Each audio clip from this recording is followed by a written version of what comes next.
So this will be the part 4 of negotiable instruments law discussion. What are the different real defenses? There are many, but these are some of the real defenses. Real defenses are absolute in nature, okay? While a personal defense or personal defenses are equitable in nature, okay? Example of real defenses, minority, okay?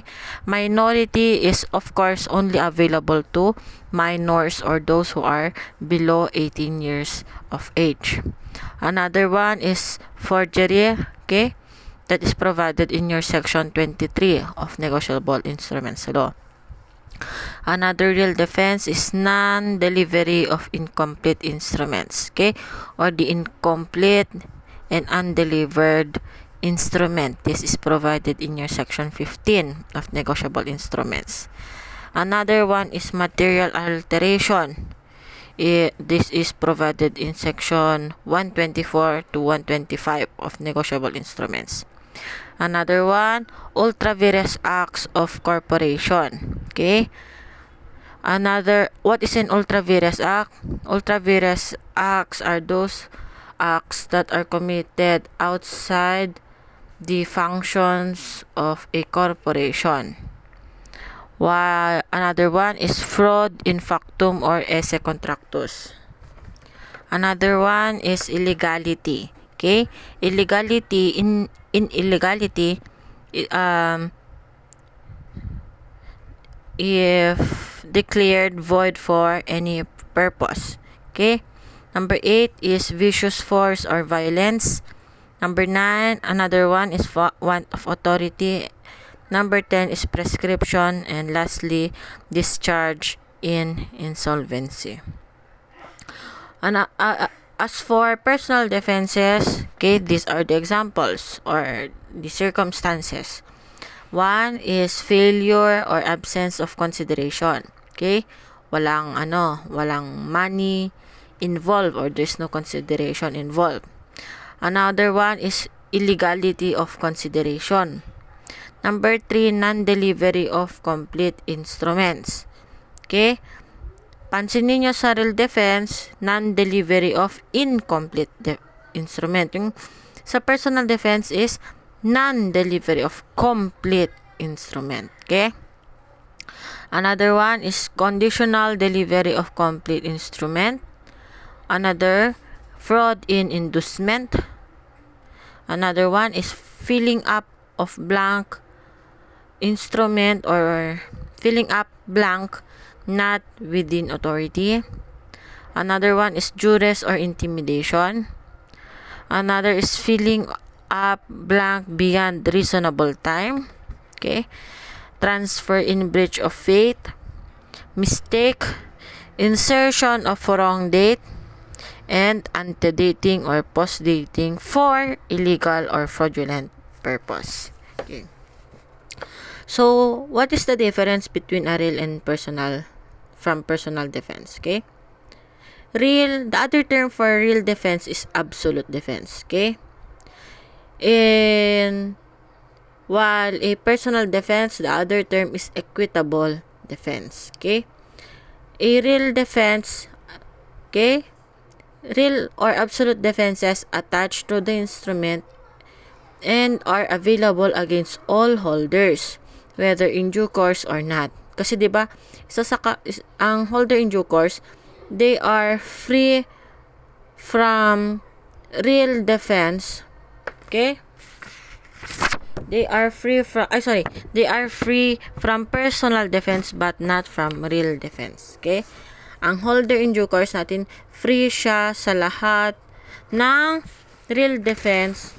Okay? Free from personal defense but not from real defense. Okay? While a personal or equitable, ang personal or equitable defense naman is only against the holder who stands in privity with the party who is entitled to set up or those, okay, who are not or do not have the rights of a holder in due course. So, let's start with forgery. Forgery is a real defense. Okay? So, in forgery, provided in section 23, okay, what are the effects? Okay, when a signature is forged or made without the authority of the person whose signature it purports to be, okay, the effect is it becomes wholly inoperative and no right to retain the instrument or to give a discharge thereof or to enforce payment thereof against any party thereto can be acquired through or under such signature. Okay? So, ang effect ng isang forged document, okay, it is inoperative, wholly inoperative. So, walang effect. Walang effect yung signature na yan. Okay? Also, there is no right to retain instrument. And lastly, another one is to give, no right to give or no right to discharge. Okay? And he has no right to enforce payment. Okay? Except, okay, unless the party against whom it is sought to enforce such right is precluded from setting up the forgery or want of authority. Take note of the following rules in relation to forgery. Okay? First, only the forged signature is wholly inoperative. Yung forged na signature lang ang wholly inoperative. Okay? Not the instrument itself. Again, only the signature, okay, is inoperative, not the instrument itself. Okay? And of course, not the genuine signatures. Number 2, in case of forgery of an instrument payable to order, it is not only the person whose signature was forged who would not be liable, but also to the parties prior to such person. Okay? Payment under a forged endorsement is not to the drawer's order. Number 3, despite the forgery of the signature, there may be parties who shall be precluded. Ano bang precluded? Ito yung mga hindi kasali. Okay? From setting up forgery or want of authority. Sino daw ang? Okay? So who are the persons who cannot set up the defense of forgery? Okay? Number 1, those who warrant like the acceptors or the endorsers. Okay? Number 2, those who ratified the forgery. Okay? It may be expressed or implied. And lastly, those who are negligent. Okay? In one case, okay, in the case of Ramon Ilosorio versus Court of Appeals, the court said this one. In this case, the drawer was not allowed to recover although his signature was allegedly forged. Okay? Because it was established that the person who encashed the checks was his trusted secretary. The drawer's negligence was considered the proximate cause of his loss because he entrusted his blank checks and credit cards to his secretary. This is considered by the Supreme Court as negligence. He also entrusted to his secretary the verification and reconciliation of his accounts. He did not personally check his statement of accounts and canceled or used checks as the same were also entrusted to his secretary. So the general rule is that in case of forgery of endorsement of the payee of the check, the drawee bank cannot debit the drawer's account, and that loss should be borne by the drawee bank. The depositary or collecting bank is liable to the drawee in case of forged endorsement because it guarantees all prior endorsement. Note, okay, this is subject to the qualification that the drawee himself was not negligent or guilty of such conduct. Okay, as would stop him from asserting the forged character of the endorsement as against the drawee.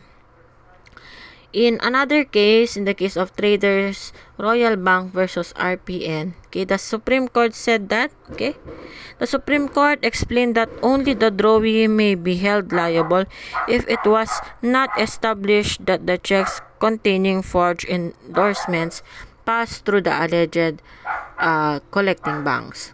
The drawee in this case, okay, in the case of Traders Royal Bank, in the drawee in the case and cash checks, one of which is crossed. Okay, remember, in a cross check, inquiry must be made because a cross check is for deposit only. Okay, preface in this case and cash checks presented by unknown persons, although said checks were payable to BIR. Hence, the drawee was clearly negligent in encashing the checks. Another rule, if the signature of the drawee in a check is forged, the drawee cannot charge the account of the drawer and the drawee cannot recover from the collecting bank. So, let's give some examples in order for you to understand very well the real and the personal defenses and whether or not a person is a holder in due course or not. Okay? Marimar, the maker of a promissory note, Marimar prepared a promissory note payable to the order of Agustin, but she did not sign the same and left it inside her drawer. Okay? X, a thief, okay, magnanakaw si X, stole the instrument and forged Marimar's signature and delivered the same to Agustin. Agustin endorsed the instrument to Benito. Benito, in turn, endorsed it to Charity. Then Charity to Dennis, the present holder. Question, against whom can Dennis enforce payment? Okay, the answer there is this one. Dennis can enforce payment from X, the thief, okay, Agustin, Benito, and Charity, but not against Marimar. Okay? Under Section 23 of Negotiable Instruments Law, the forged signature of Marimar is wholly inoperative, and no right to enforce payment was acquired against Marimar by virtue of the forged signature. However, the endorsers, Agustin, Benito, and Charity, are liable because they are persons or parties after the forgery. Okay? And are therefore precluded from setting up against forgery against the present holder Dennis. When Agustin, Benito, and Charity endorsed the instrument, they warranted the instrument is genuine and in all respects what it purports to be. On the other hand, okay, the forger, okay, sinong forger nito? Okay, si X, yung magnanakaw, will be deemed the principal debtor because his wrongdoings prevented recovery from Marimar. He is in effect the maker of the instrument. Second question, will your answer be the same if the instrument is a bearer instrument? The answer there is yes. Okay? The answer would still be the same if the instrument is a bearer instrument. The forged signature of Marimar is still inoperative as to her. The endorsers are still secondarily liable because under the law, it provides that persons who endorse bearer instruments are liable to subsequent parties who acquired the title through their endorsement. In this case, Dennis acquired the title through the endorsement of Agustin, Benito, and Charity. Okay, another example. Joanna signs a promissory note payable to Peter or bearer and delivers it personally to Peter. So Peter somehow misplaces the said note, and Kaloy finds the note lying around the corridor of the building. Kaloy endorses the promissory note to Justin for value by forging the signature of Peter. May Justin hold Joanna liable on the note? The answer there is yes. Okay? Why? Okay? So, yes, Justin may hold Joanna liable on the note. Okay? So, Joanna is liable. The promissory note is payable to bearer. Remember, a bearer is always a bearer instrument. So, the promissory note is payable to bearer. Hence, the title is transferred through negotiation by mere delivery of the note. Hindi kailangan ng endorsement. Okay? Justin may obtain title even if there is no endorsement. Yan, kakasabi ko lang, di ba? However, Joanna may validly invoke the defense of non-delivery of complete instrument. Okay? That is a personal defense. Okay? So, Joanna may validly invoke the defense of non-delivery of complete instrument by Peter. If, okay, Justin is not a holder in due course. It does not appear, however, that Justin is not a holder in due course in the given case. So, Justin is presumed to be a holder in due course. Diba, there is a presumption a holder in due course. Another one. Ferdinand forged the name of Daniel, the manager of a trading company, as the drawer of a check. The Bank of the Philippine Islands, the Drawy Bank, did not detect the forgery and paid the amount. May the bank charge the amount paid against the account of the alleged drawer? Yes or no? And is enough. Of course, no. Okay? The bank may not charge the account of the trading company. A bank is charged with the knowledge of the signature of its customer, and it should not honor any check bearing a forged signature of the drawer. Last case. Second to the last case. Hernan issued a check payable to the order of Fernando in the sum of 12,000 and drawn on X Bank. The check was delivered to Matilde by Adriano for encashment. At the time, the check had the endorsement of Fernando and Rosa.